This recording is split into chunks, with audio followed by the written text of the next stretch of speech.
You know I love music when I can get up early for a panel. I'm not a morning person at all. And thank you guys for doing this. You know, none of these folks got paid to do this. You know, we paid our own airfare and our own hotel rooms to be here, so you know we're happy to be here, right? Sure. We wanted to be here. Absolutely. So thank you. No, thank you. We do this for years. I remember when I was sitting there. Actually, I still do. I still go to conferences and sit and learn. I'm one of those geeks, though, that sits in the front row. Everybody move up to the front row. Okay, everybody should move to the front row right now. We can't even see anything past row 3 with all these lights. It's true. I'm going to have everybody introduce themselves, and then we'll save a little, maybe 15 minutes at the end for questions. We're going to talk about, in case you don't know why you're here, we're going to talk about how we build success through marketing and promotion in hip-hop, so that you guys can take it back to your respective worlds and apply it. And let's try to give them as much useful information, not that you wouldn't give useful information, but let's try to give them stuff that they can apply like on Monday when they go home, right? Help the careers. Cool. My name is Wendy Day. I started Rap Coalition 24 years ago because I got tired of the way artists were being mistreated in the music industry. So I started a not-for-profit organization to help artists get out of really bad deals. Do you guys mind if I swear? There's no kids in the room, right? Woo! Yeah, yeah. Good. Yeah, Okay, curse. good. Yeah. I do. It's pretty awesome.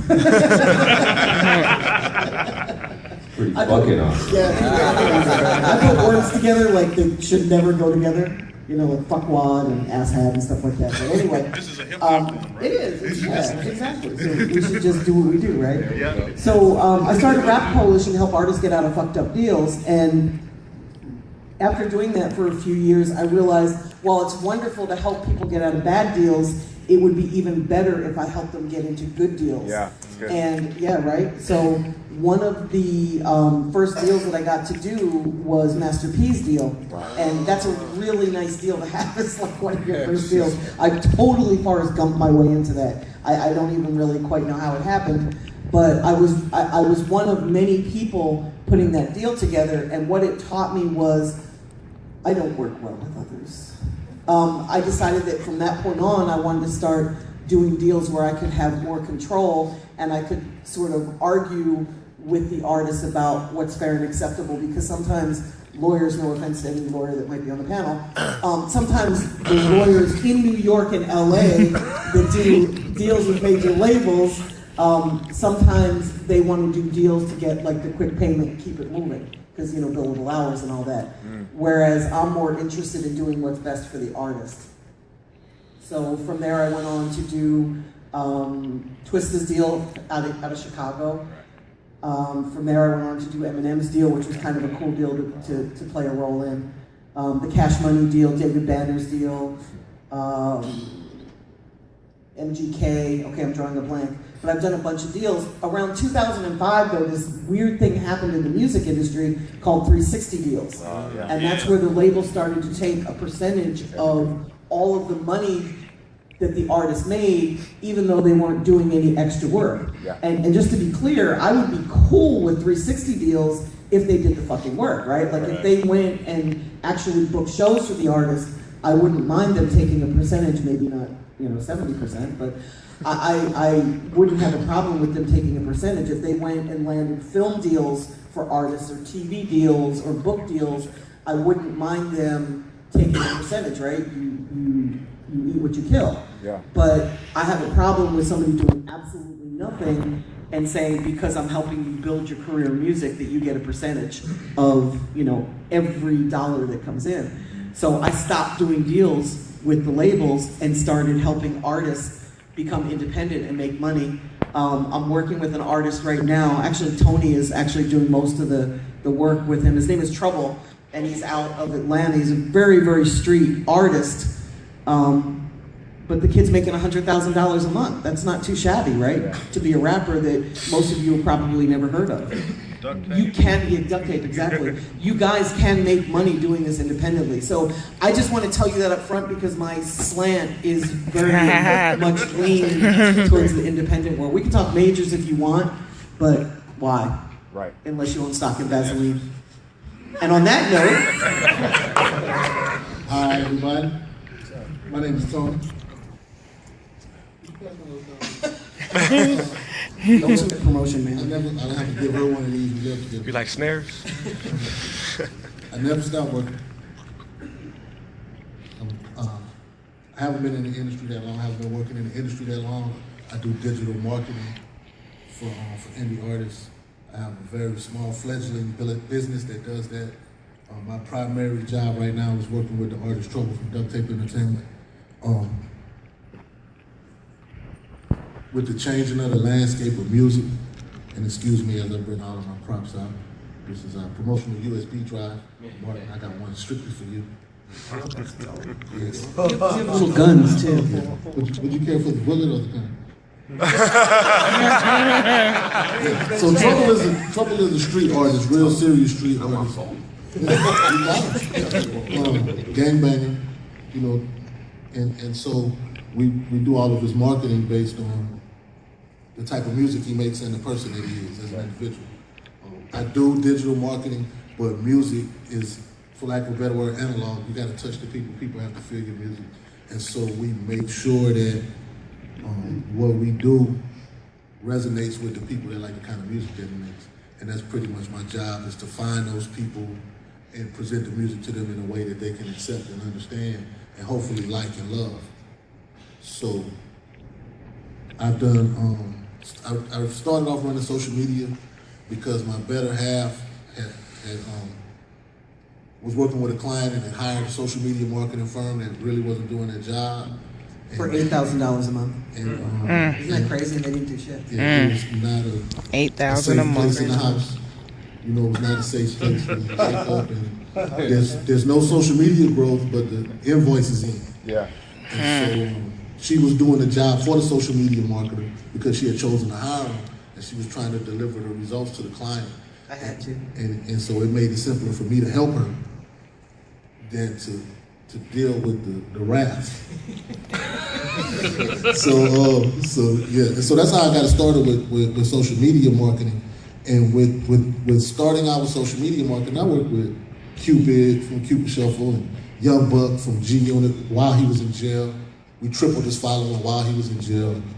And learning what I've learned from Wendy,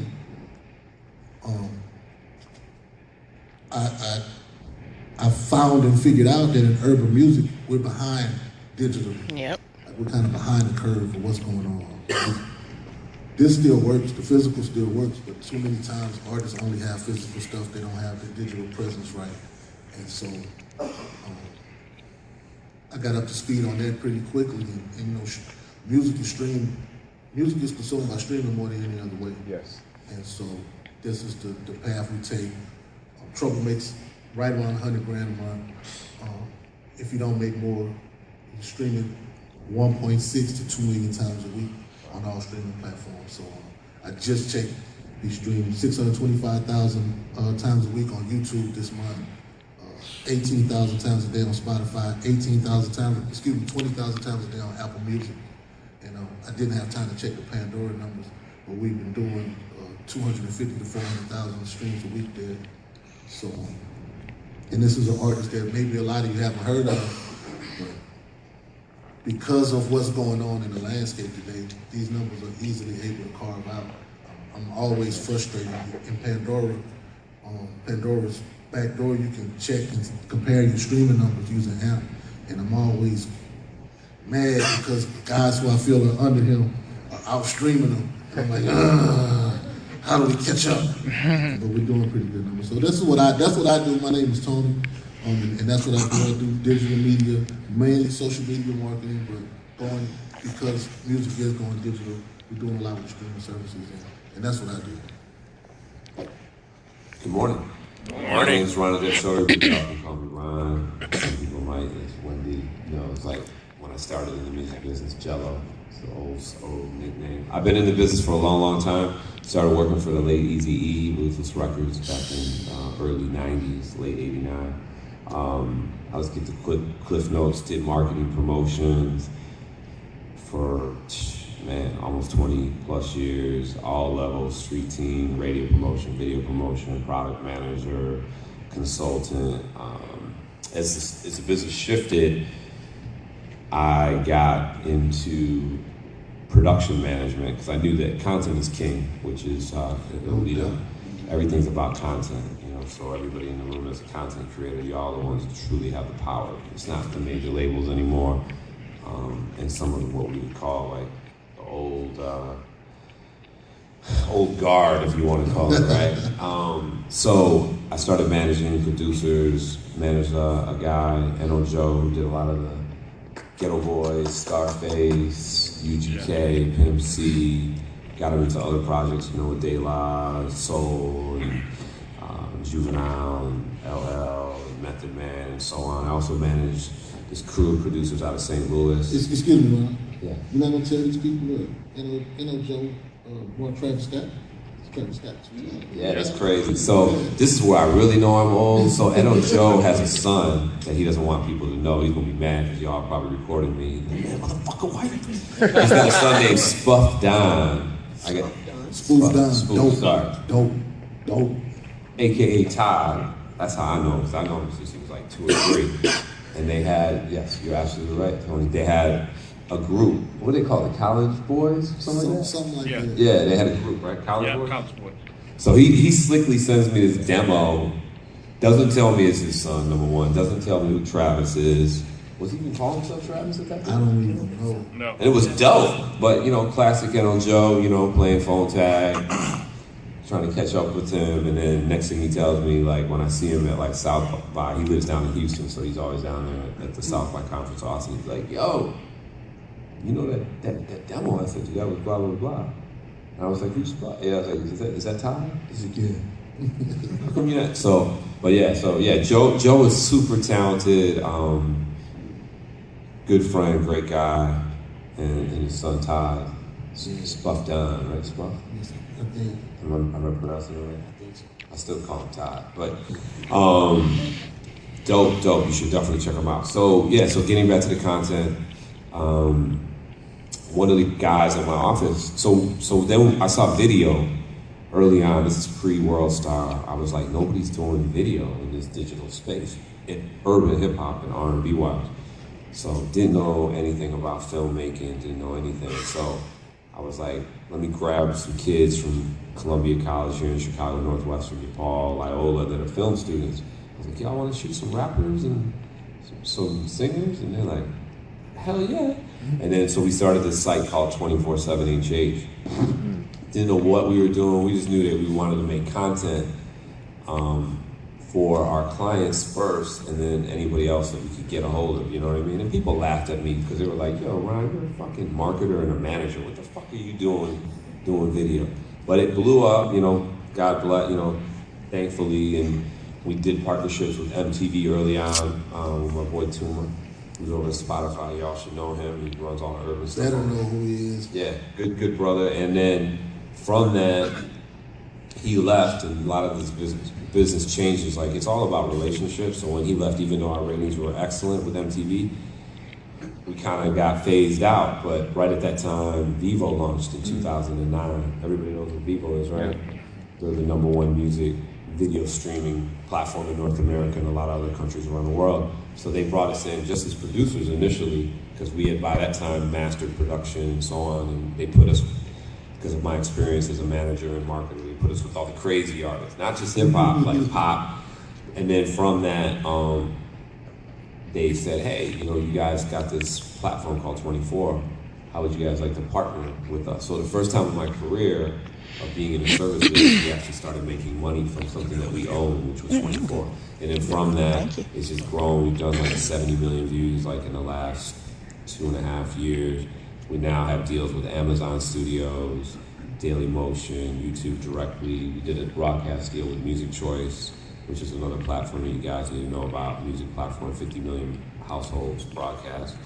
And yeah, it's grown from that. And then at the same time, I started getting into, because the business shifted and I'd been only doing music, I started getting into the branding world.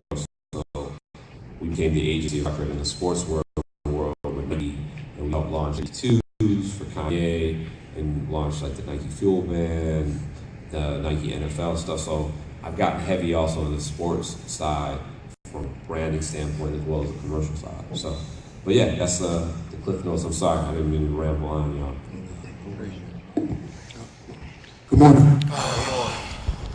Eddie, entertainment attorney, label owner, instructor over at SAE Chicago. Yeah.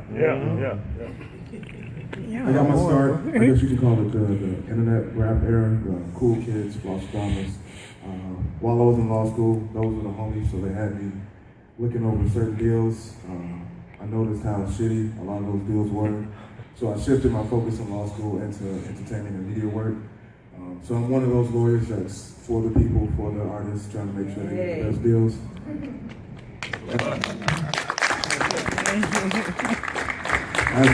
As a label owner, I do strictly digital distribution. And my platform, I don't necessarily sign any of my artists. I don't retain any of the masters. It's just a platform for them to get their music out there. And as an instructor, I just try and engage my students and give them the tools and the skills they need to be successful music business insiders out there.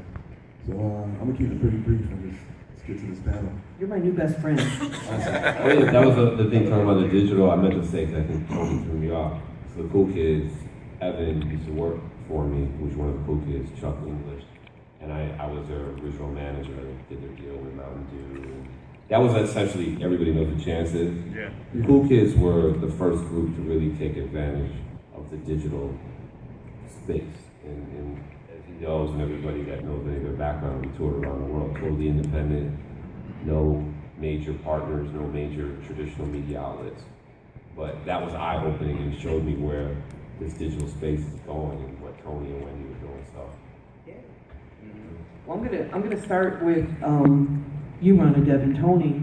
So if I'm an artist and I'm sitting at home and nobody knows who I am yet, but I want to make some content and put it out there so that I can make some money, what should I do?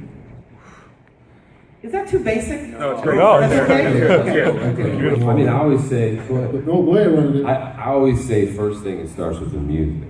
You know, it starts with the music because you can throw things, you can buy followers and all that, which I don't think anybody should do. Please don't do that. You can juice your YouTube channel and every other platform that's out there. So make sure your music is good. Make sure you got a group of people around you that can give you honest feedback that aren't going to gas you up and be like, yeah, Tony, that shit dope, dog.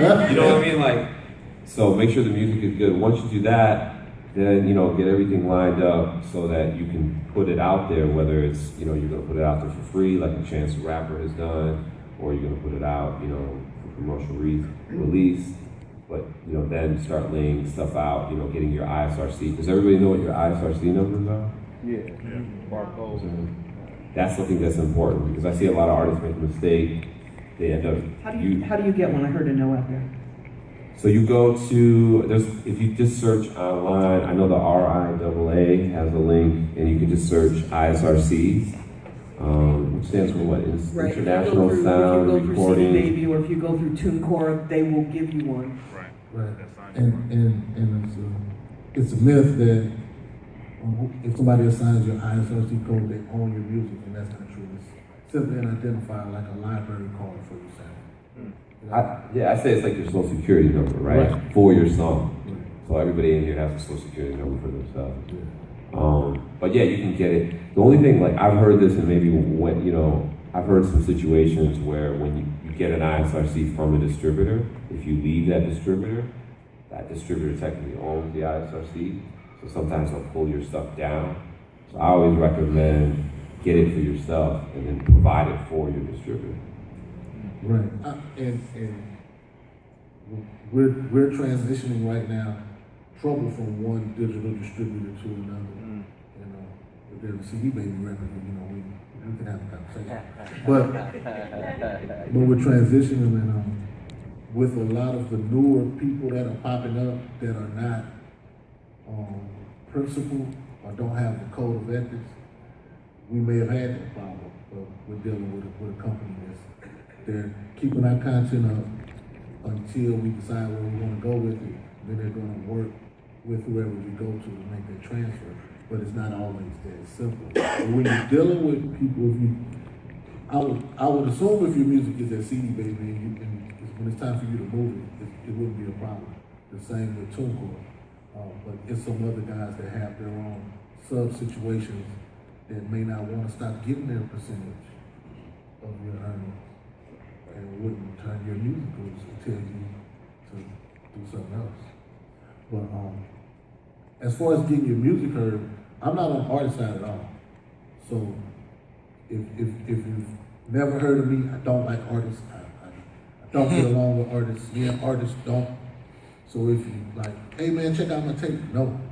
Check out my music. No, I'm not interested. I'm more interested in the work that you're doing and the amount of success, not that you gotta be successful, but how hard you're working and how effective you're working at building yourself up and building up your music. The first part of getting your music out there is getting off of your ass and getting out there. Like, we live in an era where everybody believes because Facebook has 1 million visitors a day that if your music is there, 1 million people is gonna see it today, and that's just not true. So, when you're just getting started, make sure that if you're shy, if you're non-personable, that you really work on that as a person. An artist gotta be charismatic. Yeah. You gotta be able to convince people that you're worth listening to and that you are talented, and you have to find a way to make your talent shine forth when you're dealing with people. Whether you're in a good mood, a bad mood, whatever's going on, you've made this decision to be an artist. So now you owe it to yourself and your artistry to present it in the best way possible to those people you would like to create or make a fan. So what should they do? I mean, you got it's 110 trillion different ways to do this. Everything that you do is based on the type of music you make and the type of person that you are. So if you're an artist that doesn't make music based on your life, if you're an artist that makes music based on Game of Thrones, then you need to find the people that are interested in Game of Thrones. You need to do your research and find out where these people congregate, whether you go to Comic-Con or what have you. If you're a GD off the South Side, and you make music about your life on the South Side of Chicago, then you need to go and find the people that are interested in that type of music. Not so much the same people that are in your neighborhood, but the people that like that type of music. So those are the first things that, to physically get out and about.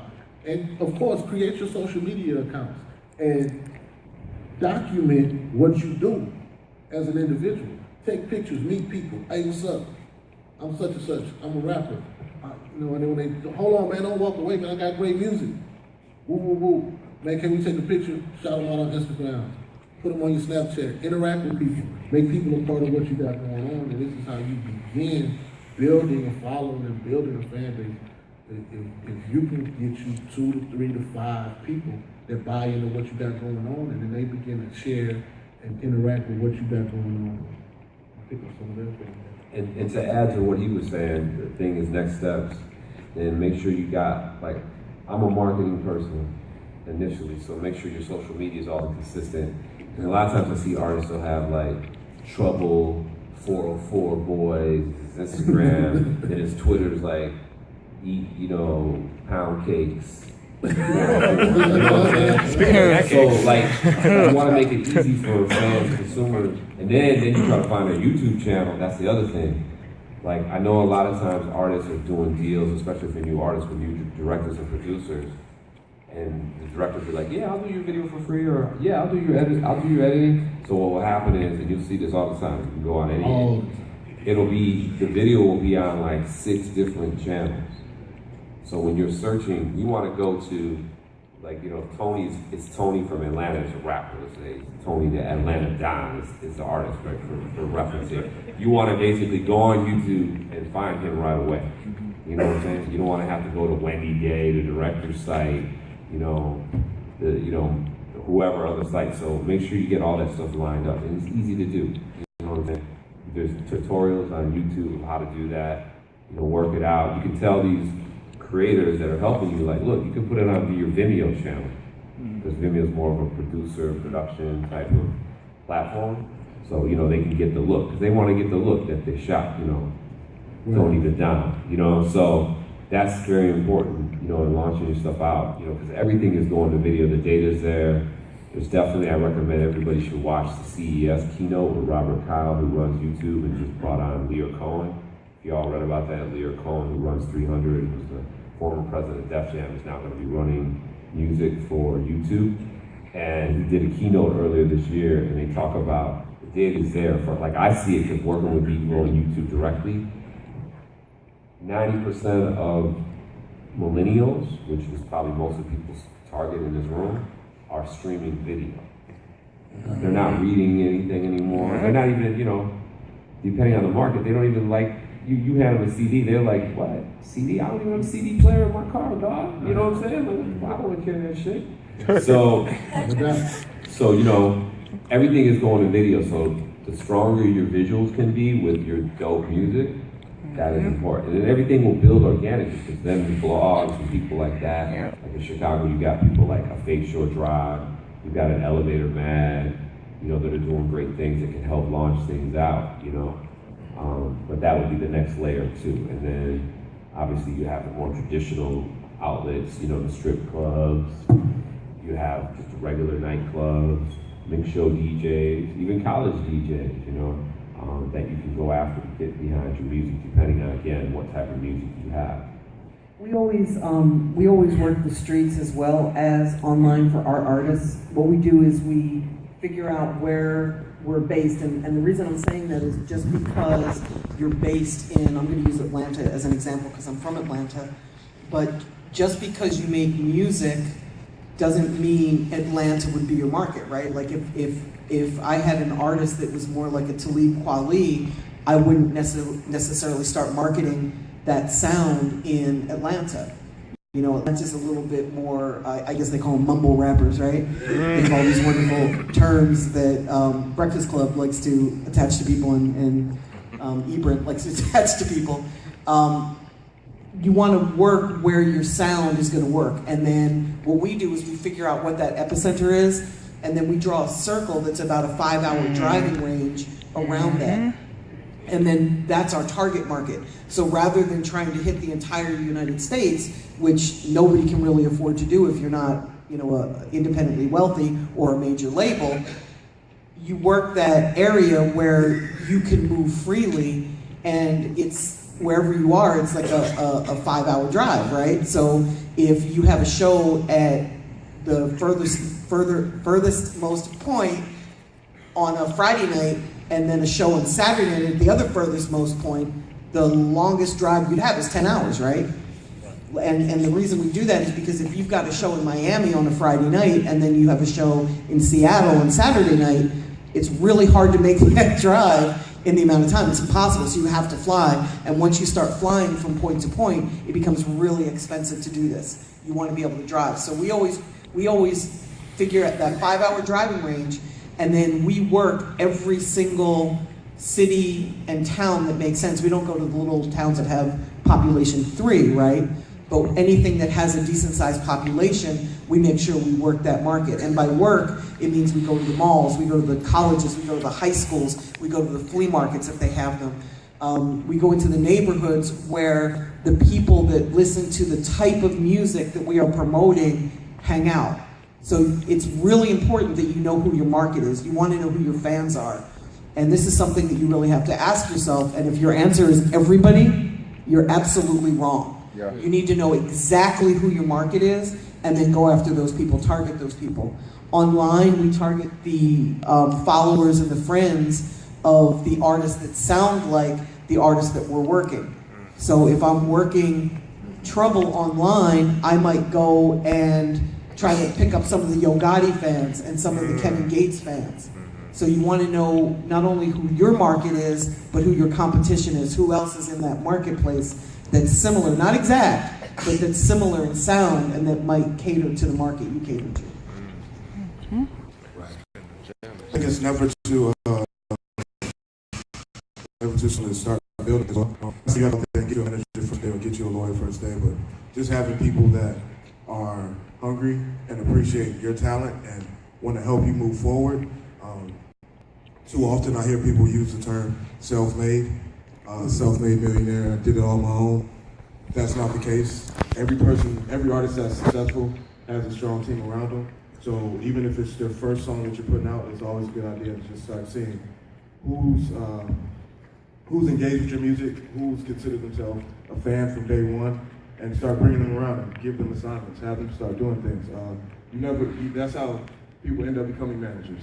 They're just around and they're working with the artists, and they just start assisting. Like, wait, all right, you might as well be my manager. When I started off, when I was just in law school and people were simply giving me deals, I noticed that even though they weren't major label deals or even huge branding deals, they were still contracts that needed to be signed. And the artist was scared to reach out to somebody else. They felt like they could read it on their own and they were fine. And then that's when they would come to me a month later talking about, hey man, I don't own my website anymore. I don't own my name anymore because some clause that was in the contract. So just, aside from the music part, having dope music, making sure you build yourself a dope team as well. Right. And let me say this, because Wendy said something about giving you guys stuff you can use immediately. If you're on Pandora, you need to sign up for AMP. Okay. If you're on Spotify, you need to sign up for Fan Insights. It's spotify.com/fan insights. YouTube.com/artists has a platform to help you monitor your streaming. And also with all of these streaming services, don't be afraid to click that help or contact button and send them an email and let them know that you got new music, you're trying to help it get discovered, because a lot of these, the majority of these businesses have people that will start a discussion with you. Whether you find it fruitful or not, they're going to tell you something that can help. 16 months ago, Trouble was getting streamed 50 times a day. Wow. That's just, Wow. and so now it's, like I said, it's 60 to 90,000 streams a day across all platforms.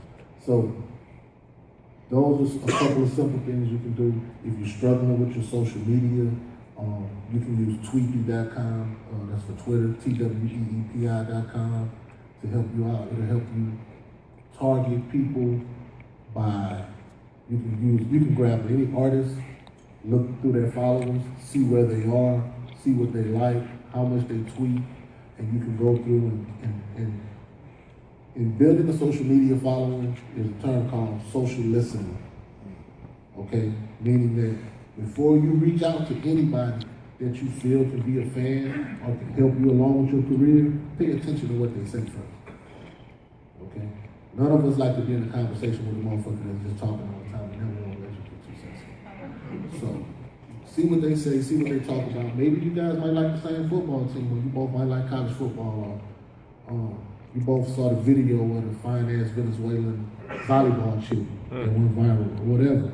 Whatever you guys might have in common, you can start a conversation from that level and start building people. With what we doing with what I like to do, what I believe in doing, is for any artist starting from zero. If you can get 1,000 fans, you can make a living. You ain't gotta be on all of these super monster platforms.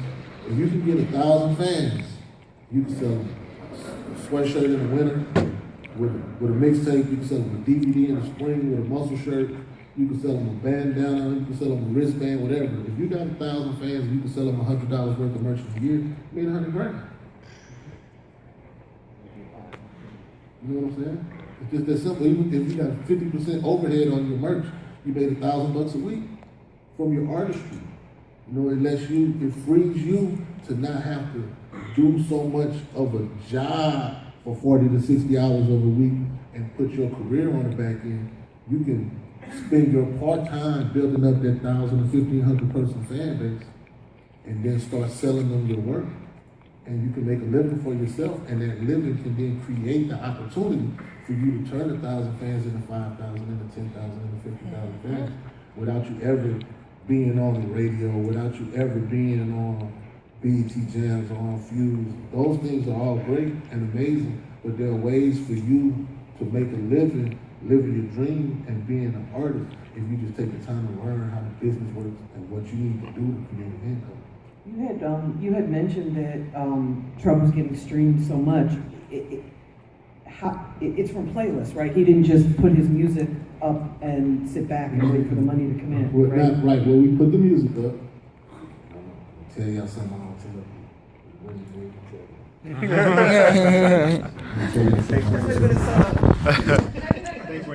Yeah. So, sheesh, bro. Sheesh, this is a secret, man. For real, I maybe told maybe 2 or 3 people. Benny's over there. He's heard me say this. Spotify and these other streaming services, they're playlist based.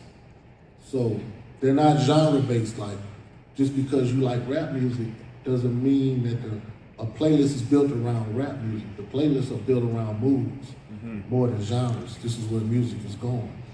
So when you're on any one of these streaming services and you're moving around and you find a playlist that you like, or if you find a playlist of artists that's similar to you, or maybe you do some research and find the artists that are similar to you or that are on certain playlists, you reach out to the playlist curator. And this is how we help to get Trouble from 35 to 50 streams a day, man. Sometimes 5 streams a day in Spotify, to finding guys who like the trap music, who had 500 subscribers to their playlist. And hey man, check this out. I Google their name, hunt their motherfucking ass down, find their Facebook, their Twitter, watch them for a week. Oh shit, he's a Dallas Cowboys fan. I hate the fucking Dallas Cowboys. Yo, Tony Romo, bro. And hey man, you heard the shit with Trouble? Yeah. You didn't hear this shit with Trouble? Yeah, he from the same side of the city as Future. I see Future, your favorite rapper. My favorite rapper too, bro. You know what I'm saying? 5 minutes later, I'm over here, hey, bro. Yeah, Young Thug's your favorite rapper. My favorite rapper too, bro. You heard Trouble? You know, and get him in a couple of playlists and get him in a few playlists led to somebody in Spotify noticing, hey, this guy's a 30, 40 playlist. He went from 50 streams a day, 2,500 streams a day. Maybe you guys got something working. Maybe we do. Mr. Spotify, do you think you could put us in a bigger playlist? I asked for the biggest playlist. Can we get on Rap Caviar, bro? He's like, no, man, you're not big enough to get on Rap Caviar, but we'll put you in the Realest Down South playlist. 150,000 subscribers. 10% of that playlist listen to that whole playlist once a day. 1 out of 10 people listen to that playlist once a day. That's 15,000 streams for us.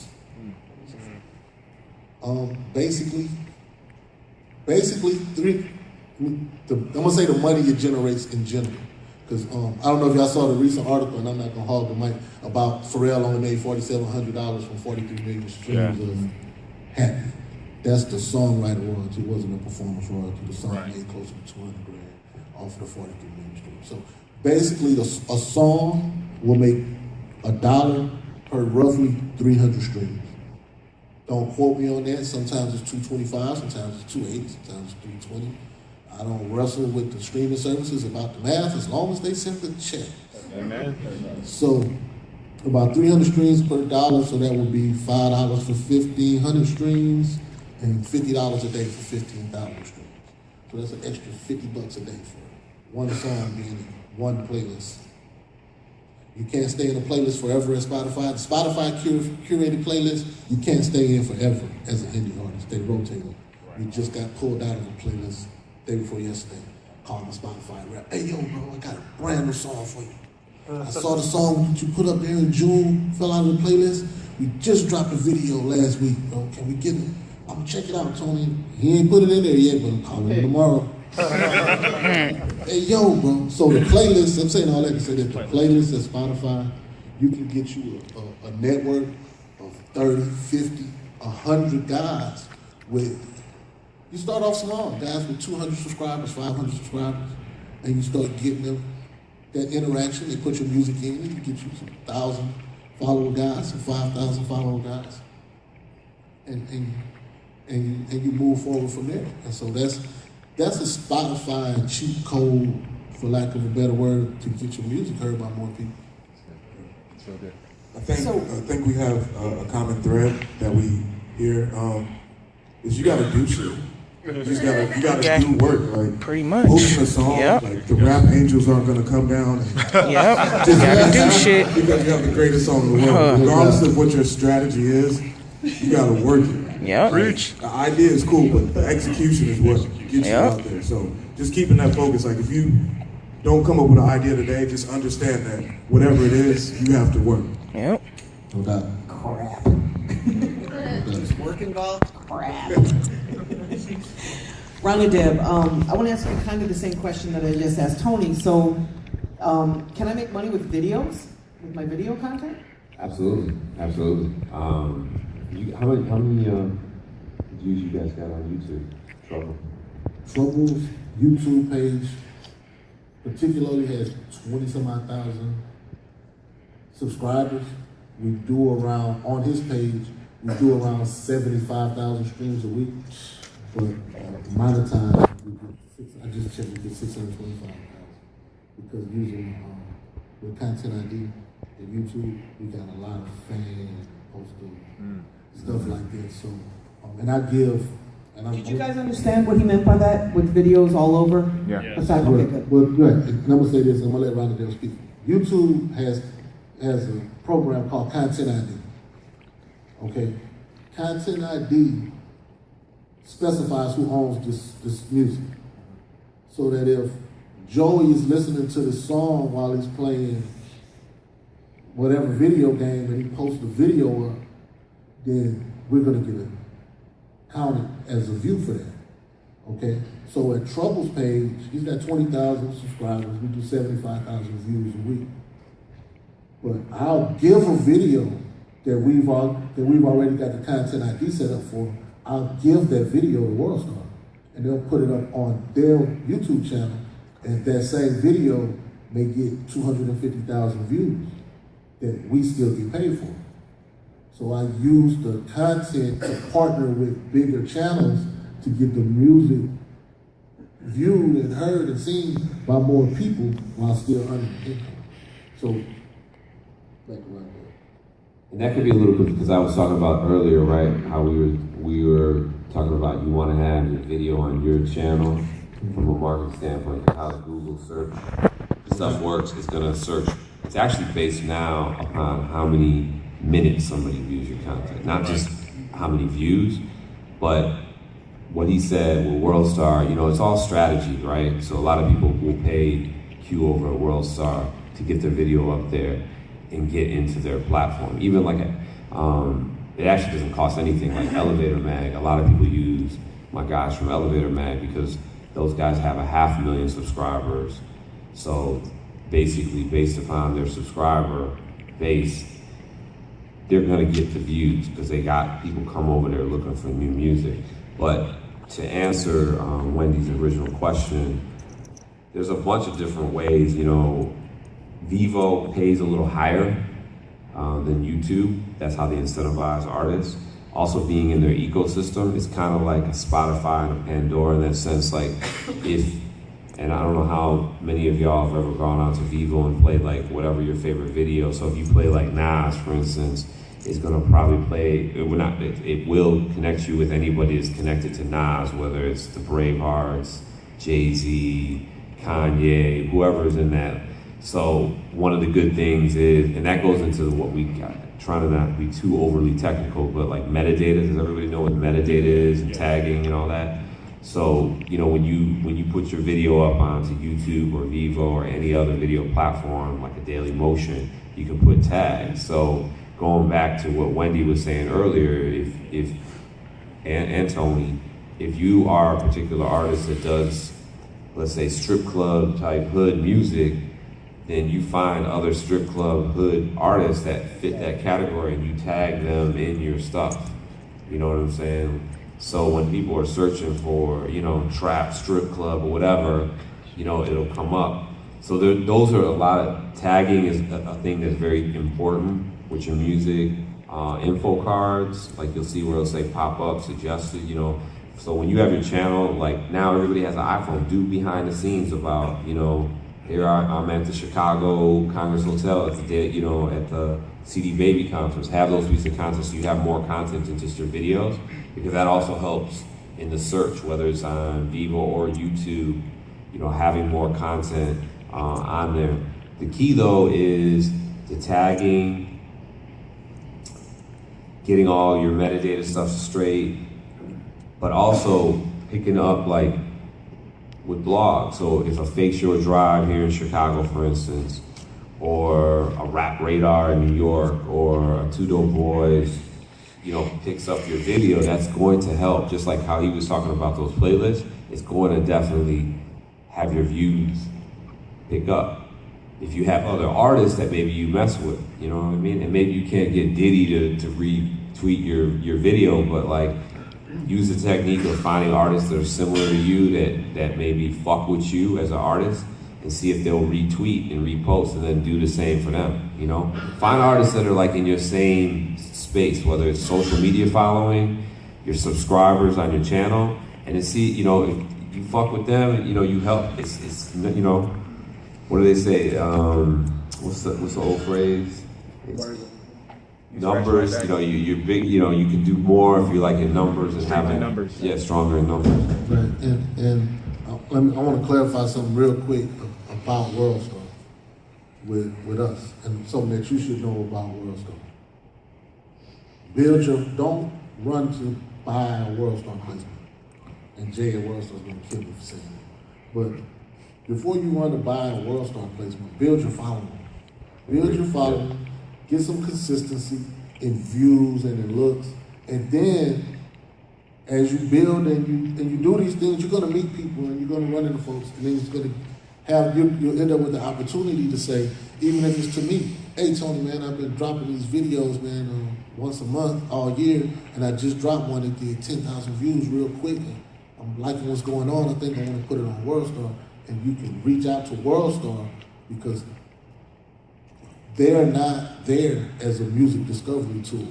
They're not. Their business isn't playing new rap videos or playing new videos. They want traffic so that people can see the ads so that they can make money. It's a business. Right.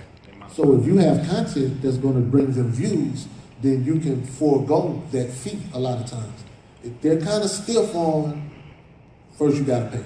Yep. But if you work and continue to build a following and show some consistency, then you can put yourself in a position. We just had a video at WorldStar, it was the big box for 3 days straight. And the big box at WorldStar is $5 grand a day. And we haven't paid WorldStar. We just work with them. We got like a partnership. Now the very first time I got a piece of content that I don't offer to them first, we're gonna fall out. Because they do us all of these favors. But this is, it's strength in numbers. The kids at WorldStar are like a part of our team. They bought into what we do. Yeah. So you got to build and foment these type of relationships so that you can do. It's not all about just what somebody can do for you, but a lot of times you can do stuff for them too. They always be looking for ways that you can help people achieve what they need to achieve. And if you can do that, then they'll help you. It's like, there's too many times artists are like, man, check out my music, do this for me, do that for me, instead of just noticing what kind of help you need. Right. It might seem predatory, but it's all fair. You're trying to succeed. I need this motherfucker right here. What the fuck? What can I do for him to do something for me? Yeah. How can I make this motherfucker owe me?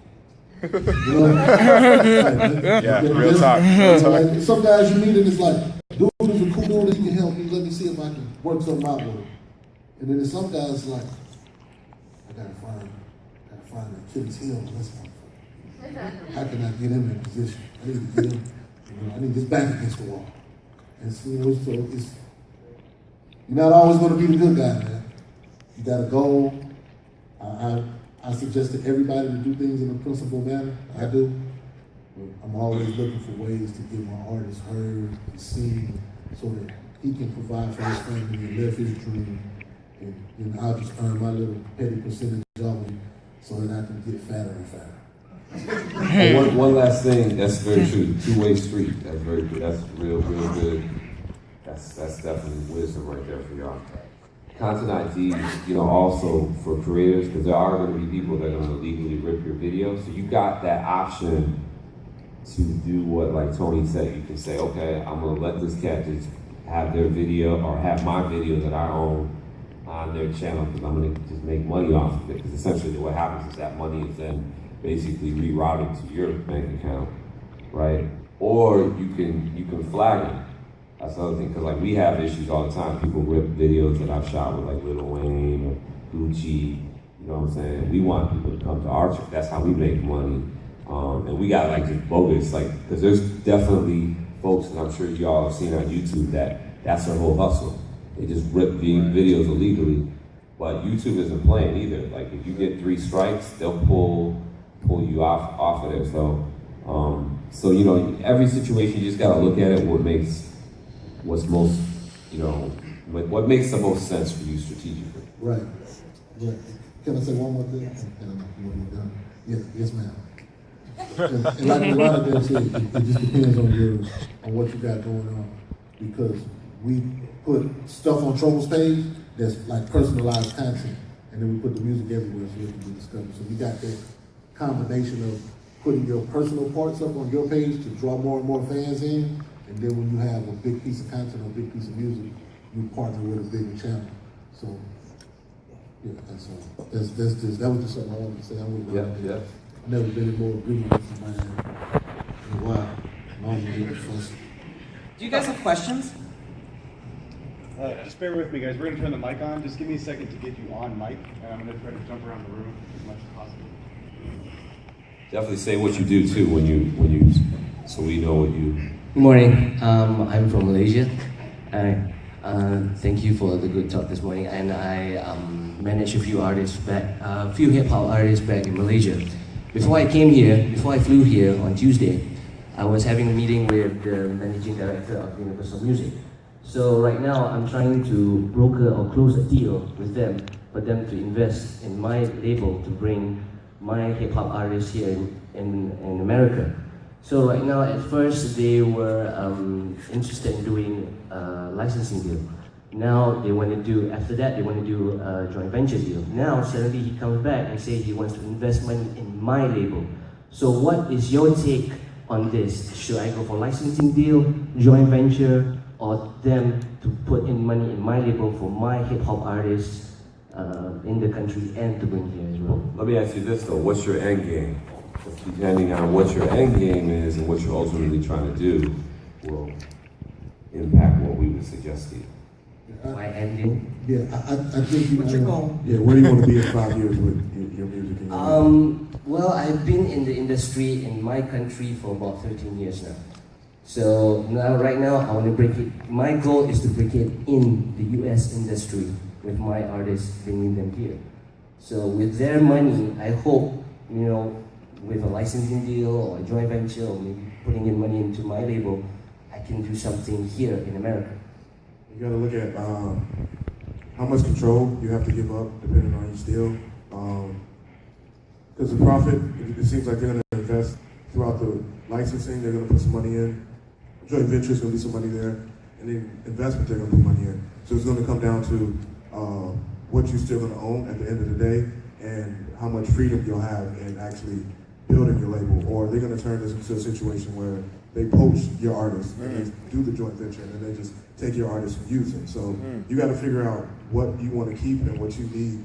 And that's why they ask the question, what's your end game? Where do you want to go with it? That's going to help you decide what's going to be the best route for you.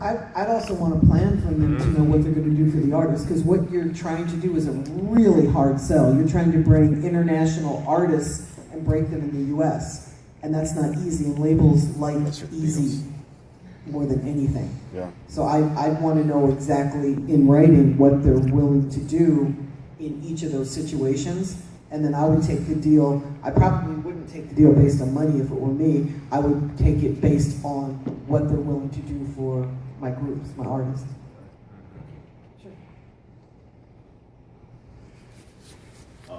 VP, what's up, Tony? What's up, VP? Okay, so I got a quick question. Eddie especially, because I've already been on Fake Your Drive and things like that. But what I did have a problem with was starting and stopping. I drop singles sometimes, and like a lot of rappers, I just kind of fade away. But I found it kind of troublesome to build momentum. Like I had an end with Drew at Fake Shore, but I didn't know some of the other people at like Go Where Hip Hop and stuff like that. So my question is, how do you begin to build momentum amongst the blogging community? Because it all kind of snowballs into one big thing. I think one thing you gotta realize as a musical artist, your content doesn't have to be strictly music. Use the example of DJ Khaled and Snapchat, how almost he reinvented himself off of Snapchat videos that had nothing to do with music. So if you're saying you're starting and stopping with your music, in between those times, just figure out what other content you can come up with. You might be a banging ass chef. Periscope your barbecue sessions and some shit like that. You know what I'm saying? Like, it's just other content to just keep your name out there, just keep you in the loop and have people talking about you. It doesn't have to be strictly music videos or dropping singles, just some type of content. And be consistent. Starting and stopping. Yeah, don't. Right. Cut that shit out. Even if you have to stack up. Right, no problem. I had a conversation with a kid from Atlanta, dropped a video. He don't even have social media. Talking about black. You don't even have social media. A couple of blog guys noticed, this guy's affiliated with everybody. Man, give us his content. We want to do some exclusives. Do a world star. I would give us all top box. Next video he drops. He got a video file. So I got him to shoot a new video. He calls me, hey bro, let's get with the bloggers again and let's get with call World Star, $750 for the small box, $3,000 for the top small box. You know what I'm saying? So the problem with sporadic is it unconsciously says to people that you don't give a fuck. So you're not serious. Yeah. So if you can be a little bit more, even if you have to stop for a minute and stack up so that you can drop consistently, do that. Because when people think you're not serious, they're not going to pay attention to you. Yeah. It's enough bullshit out here. It's too many. Yeah. It's too many dudes with bullshit. So you don't want to get caught up in the mix of that. I think we have a question in the front. We got time for two more, and I'm going to do that. Yeah, because his arm is like starting. I know Lean on me. My name is Chris Quality. I'm from the Bay Area of California. Yay! Yeah, it's in the area. But I have a question. I'm an artist, songwriter. But at the same time, recently, while I'm going for it, chasing this dream, I've been developing some artists as well. Now I hear there are label deals that are given, and then there's artist deals. What would you suggest is more beneficial? Because like label deals, I got some heavy hitters that I run with. They R&B, so it wouldn't be any competition to me. But like, what would you think? How do you feel about a label deal? What's your goal, though? The goal is to just become a big influence in the music industry and make a living out of it. Make it, I can give up my day job and make a career, not a living. Make a career out of it. So we want to, we want to go 25 plus years in this. So I guess as somebody who's done a lot of label deals, what I don't like about them is if one artist pisses off the label, it fucks up everybody's ability, right? Yeah. I kind of like what RZA did with Wu-Tang, where everybody had their solo deal with a separate label, so that if you've got an artist everywhere, if this label gets mad at that artist, they can be featured on this guy's album, and they can still tour with this person. It doesn't really fuck up their whole... Okay, so that's what I don't like about label deals. What I do like about label deals is they get to know you and you get to know them, so you see where they're weak and where they're strong, so you can be strong where they're weak, and you can kind of fall back where they're strong. And I think right now, this is my bias, the entrepreneur, the DIY kind of guy. Like if you look at what like a Macklemore is doing, or a Chance the Rapper, or an Odd Future, like I think that's the approach. There's no disrespect to any of my major label folks, but unless you're trying to really go after pop radio or country radio, the labels are really more or less a bank now. Yeah. You know what I mean? That's just real talk, keeping it 100 with everybody in this room. That you never paid their predatory lender. So, I mean, there's so much you can do now as an artist, as an independent company, whether it's the gentleman from Malaysia or the brother from the Bay that you can utilize these platforms that Tony and everybody else has been talking about to really get yourself out there. You know what I'm saying? Like, it's a different game. It's an exciting game. The control is now in the creators and the artists. You know, when me and Wendy met 26 years ago or whatever it's been, oh my gosh, you know, you had to go. You had to have MTV and BET, and you had to have radio. You know, like, I toured around the world 3 times with the Cool Kids. Didn't have a radio station that was playing our stuff. Shot the video for like $2 for Black Mags. You know what I mean? Like, had every video outlet around the world playing it, but didn't have PR or media or anything. So I think the label deal, since you already have artists, you should just go ahead and build your own thing. Like, build your own label. Right. And one thing we didn't touch on, we talked about like labels and advances and all that, but brands are cutting better checks. Checks that you don't have to pay back at the end of the day. Red Bull is passing out money. Mountain Dew has money. That's where your focus should be, is trying to get some brand alignments with your label that you're trying to start. Lux, brand ambassador. Get them brands. I'm sorry, we actually ran out of time, so if you guys would come up to us separately, We'll invite you in. thank you so much for coming. Did you guys get that? TheBaselineGroup.com. And do this on Monday, you know, because there's going to be